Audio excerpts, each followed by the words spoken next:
Hi everyone, I'm Ishan Sharma, and in this video I want to talk about how can you start a social media agency of yourself. How can you build a business that works for you instead of you working for them?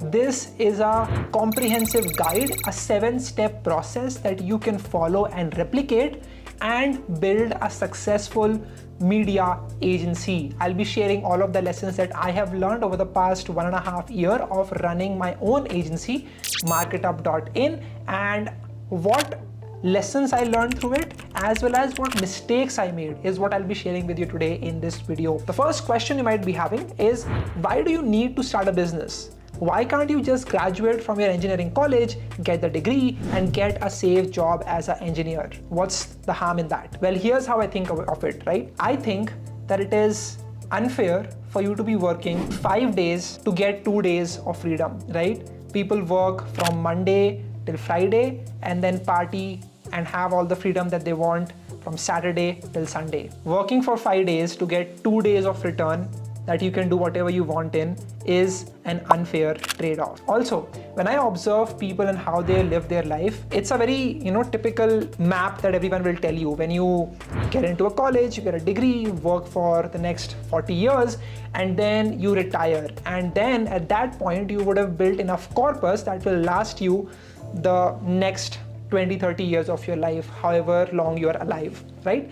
That's a flawed way to think about life, because number one, you are saying that all of the happiness starts at the point of retiring from your job.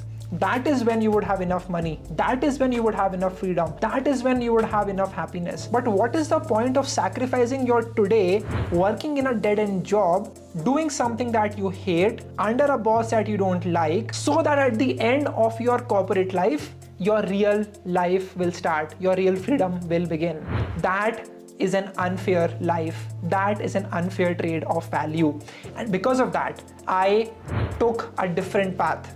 And this was the path of the fast lane, right? There's an amazing book called as The Fast Lane Millionaire by MJ DeMarco. And in that book, he talks about the slow lane, which is investing every single year, small portions of your earnings, doing that corporate job. At the end of 40 years, you make enough money to maybe go on a beach, go on a vacation or whatever. And then there's the fast lane.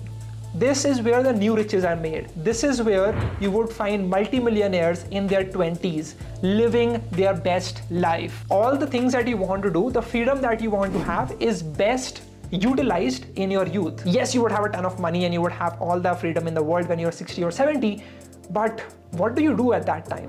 You're probably diabetic, you cannot walk properly, and you just are not in the right shape. You would not even want to have that much energy to travel, right? I hope you're getting the point. The idea here is you need to build a business that works for you and gives you the freedom that you want.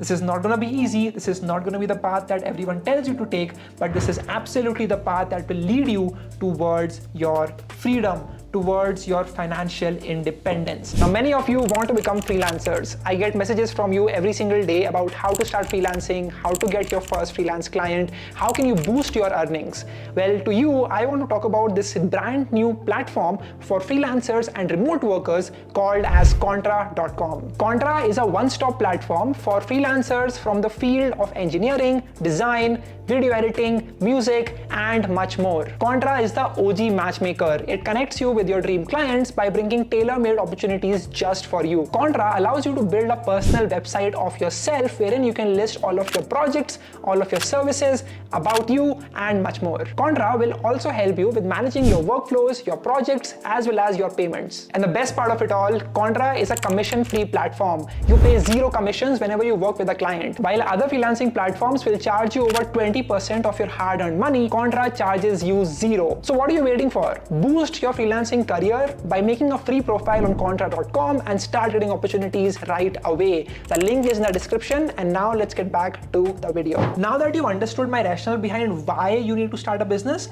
let's talk about how can you start one of the best, highest profit generating business you can start online with no barrier to entry. Right? Marketup is a business that generates over 1 crore rupees in revenue every single year for me. It has no office, It is done completely remotely online, and we have a team of 25 people who are located all over the country, and we serve clients around the world. Right? That's literally how this business works. And now let me talk about the 7-step process that you need to figure out if you want to start one of your own. Step 1, you need to find a niche for yourself. For example, MarketUp is a YouTube marketing agency. We were very clear from the start that we will begin with YouTube marketing.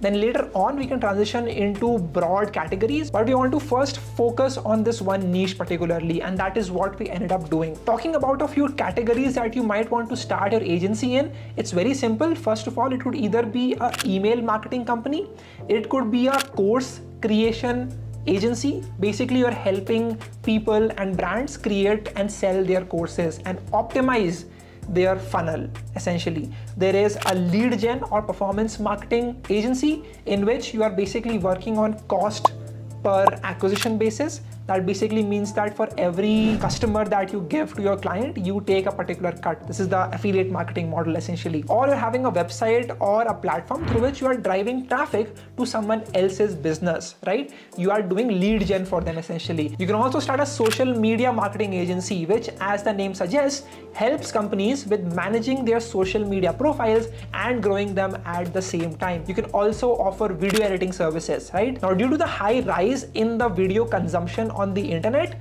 everyone out there is creating videos, and if you can help them edit and make a great engaging edit out of their video, then you will be paid for the same as well. You can also start a graphic design agency or a UI UX design agency, helping companies building their brand, building their website, building their brand image. That is what you can help them with. You can also start an ads agency in which you are basically helping companies with Google ads, with Facebook ads, with LinkedIn ads, with other type of ads as well. You can also start a content writing agency. Maybe you can help companies or individuals with creating LinkedIn posts for their profile. That is actually being done with one of my friends, and she's making close to 7 lakhs per month doing just that, writing content, writing posts for brands as well as individuals on LinkedIn. Also, when you have an ads agency, you can basically charge a percentage of the budget that the brand is allowing for ads, right? So essentially, let's just say that the brand says that we'll be deploying $100,000. You can just say that I'll just take a 10% commission. So you get to make $10,000. You can also open an SEO agency, which basically works with websites or YouTube videos and helps them optimize for search rankings. So these are a few niches, few categories that you can explore, and you can find the one that you think is interesting for yourself.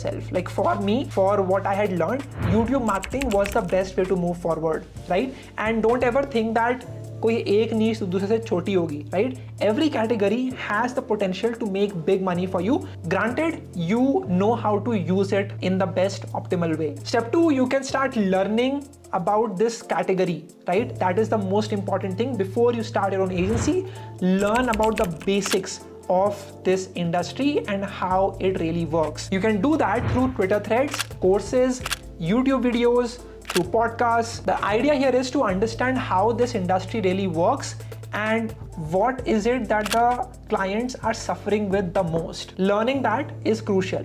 That is step 2. Step 3 would be to find your co-founder or your co-founding team, right? First of all, let's talk about the co-founder. Now, I have interviewed a lot of founders who have gone on to build huge businesses, unicorn companies, and I've asked them the same question. How would you advise someone to find a co-founder, right? And they often say that a co-founder should be someone that you would have 100% of your trust with. And you don't always need a co-founder particularly, especially in the agency business. You can be all fine without the need of a co-founder. The reason you should get a co-founder is because you have a higher goal for this business, for this agency.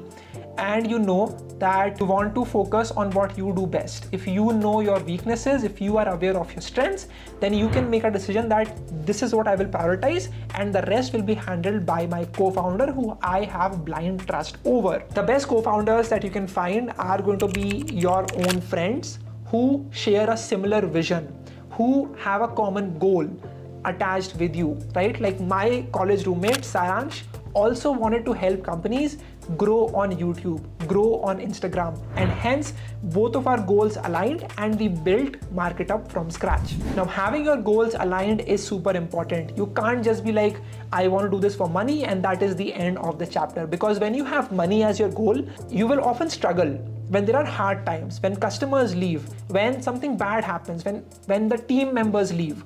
You need to have your vision at the center of your focus. And once you know that this is what you want to achieve, this is what you want to impact, then you can make better informed decisions and act calmly. So focus on finding someone who has the growth mindset and you can truly trust them.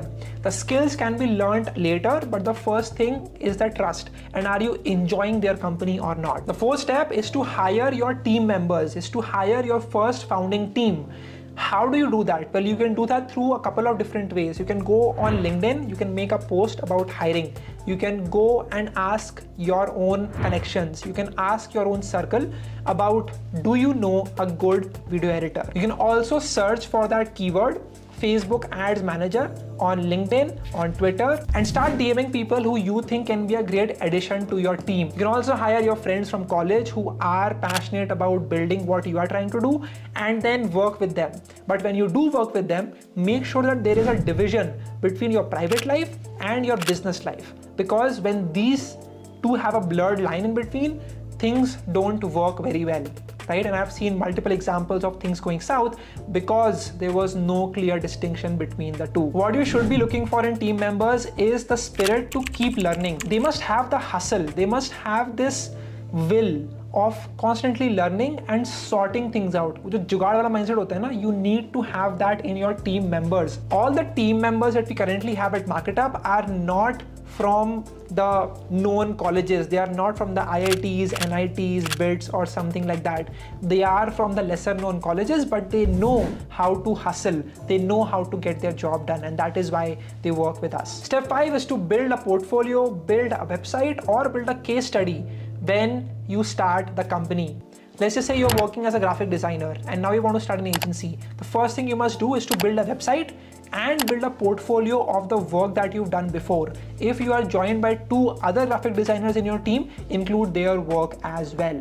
Include case studies. Like for example, before starting MarketUp, I was working at some companies and I used the problems I solved over there as case studies in my agency to convince the client that I have experience of growing YouTube channels before as well. Now, if you are in a college right now and you have a college official email, then you can take advantage of the GitHub student pack. Through the student pack, you can get a domain name for yourself, you can get the hosting for it, and you can get a ton of other benefits as well. So you can use this to your advantage and you can start a startup with literally 0 rupees upfront, right? That is how MarketUp started. There was no cost that I had to bear when I first started the company, right? So we were positive, we were cash flow positive from day one itself. So make sure that you build a case study of the problem statement and how did you solve it and the conclusion at the very end for all the clients that you end up working with. Also, you must have a website that is going to help you and you must have an official email, marketup.in, ishan@marketup.in. This email is going to show a bit of professionalism from your end when you reach out to clients, when you reach out to people that you want to work with. The 6th step is to start selling, right? This is the most crucial step that you need to learn a lot about. So hear me out in this particular step. The first thing is to find who will be your client particularly, right? You will not be selling to everyone because when you're selling to everyone, you're selling to no one. So you must ask yourself, if you are having an ad agency, who do you want to target? An ad agency that targets D2C businesses will work very well. A company, the more you niche down, the better your chances of building a highly profitable business. As they say, riches are in the niches, right? So you need to figure out what is the category and who do you want to serve, and be very particular about that. Also, make sure that you get in the habit of cold emailing, right? If there's a startup that just got funded and you think you can work with them, email them saying that, hey, just noticed that you got funded, congratulations, here is how we can help you grow exponentially. When you talk about the value you can bring to the table and not what you want in return for them, that is when you will get the meetings with them. That is when you can help them grow and make a business out of it as well. Or you can ask for referrals. You can ask your friends, your current clients to refer you to other businesses, and you can also offer them a commission for every single client that they get converted for us, just to incentivize them. Essentially, what do you need to sell? Think about your service. It needs to be a bundle and not one particular service, right? I'll tell you why that is. If you are a video editing agency, instead of saying that we will edit one video for X number of dollars, X number of rupees, what you say is, I will help you edit 15 videos every month. Let's sign a 6-month long retainer at this amount of price. Now what happens is that you generate a higher lifetime for your customers, and you will be able to charge higher when you are doing something like this, and there is less scope of them negotiating. Like for example, at MarketUp we sell a YouTube channel management program. In that, we help companies with a ton of different things: A/B testing, thumbnail designing, video editing, channel management, and there is one charge for all of this per month, right? They cannot break it down into pieces saying कि मुझे सिर्फ title recommendations चाहिए या फिर मेरे को सिर्फ thumbnail design चाहिए. They get the whole package or they get nothing. Step 7 is servicing. Once the deal is done, once the client is closed, what do you do next? Number 1, you must send them an agreement. An agreement, a contract which lays down all of the services that you will offer and what will they pay you in return. When will they pay you? If they do not pay, then what happens? If you do not complete the services, then what happens? So this will make sure that there are no conflicts at the very end, right? That is very important. I have made a few mistakes because I did not have a contract ready and I have lost on lakhs and lakhs of money. So I make sure that you focus on this one bit. And secondly, you send them an invoice for advance payment for the first payment, and from the next payment onwards, they can pay however they see fit. That ensures that you create trust with them and then they can pay however they like. Thirdly, you need to promise and over deliver, right? This is very important. That is what will create a higher NPS, Net Promoter Score. How much is your client, your customer, talking about your services and the benefits to their circle, to their friends? The more you deliver to them, the higher will be their NPS and the higher will be your growth in the customers that you'll be working with. Also, when you create invoices, you can use this platform called as Reference, not sponsored, but just a tool that we've been using lately. Also, a few tips here and there. First of all, you can organize all of this workflow, all of the clients that you work with, all of the team members that you have, all the payments that are going out, payments that are done, all the invoices, all the contracts. You can store it at one place with the help of Notion. We have done the same and it just makes things a ton simpler. Another important thing to focus on is the work distribution. Does every single team member know their work and their requirements, right? If they know what is the work that they're supposed to do, only then can you have a efficient team working towards a goal, right? If there are conflicts happening, if someone is saying कि मुझे ये करना है, नहीं मुझे ये करना है, मुझे ये करने को नहीं बोला था, then that will just create conflicts and will just lead to a ton of time waste. Another rule is to only keep 10 to 15 clients when you are working in your agency. What you do is, as you get more clients, as you get more people interested in your services, you hike your prices, and the current clients who can keep up with those prices will stay with you. The ones who cannot will have to leave eventually. This does not mean that on the second month of onboarding them, you rapidly out of nowhere increase the price. Do not do that, but do it gradually over a period of time. If you are showing them a ton of growth on their channel or on their business, it makes a lot more sense for you to increase your quote as well. When you only have 10 to 15 clients, you can properly focus on them and deliver results at the same time. As you start to have more and more clients, that touch that a agency can provide just doesn't work very well, right? So only focus on having 10 to 15 clients and just try getting bigger clients and higher ticket prices at the same time. Also, as the head of this company that you have built, as the head of the organization, you must focus on the growth and not on the operations. If you are the guy who is creating every single ad set, every single campaign, if you are the person who is going on Canva and making a design for your client, if you are the person who's making the content yourself, then you would not be able to execute, you will not be able to grow, and hence you must hire a team who can do the work so that you can focus on the growth, on the relationship aspect with the client. So those are my tips. I have not focused much on incorporating your company. You don't need to worry about that. That is the least of your worries. Once you start generating a ton of revenue, that is when you go to Vakil Search or any other platform and you incorporate your company in India as a private limited or as a LLP. And if you just want to run it yourself, then you can also have a sole proprietorship, right? If you want to keep it a lot simpler. Once you touch that 20 lakh limit, you can get a GST for yourself and you can then start paying GST on all of your invoices. So that is how that works. It's not too complicated. Do not worry about it. Make sure that you have a CA once you cross a certain revenue mark, right? That could be 5L, that could be 10L every single month, and then you can get a CA who can work with you to sort out all of your finances. Go check out Contra with the link in the description. Thank you so much for watching. Hit the like button and subscribe. Share this video with your friend. Share this on social, LinkedIn, Twitter, all of your learnings on these platforms, and tag me at Ishan Sharma Strength 90. And that is all from me today. I am in a suit for the first time on this channel because I was talking about something that required that level of seriousness, building a business that gets you the freedom. So I hope that you like this video. I'll see you all in the next one.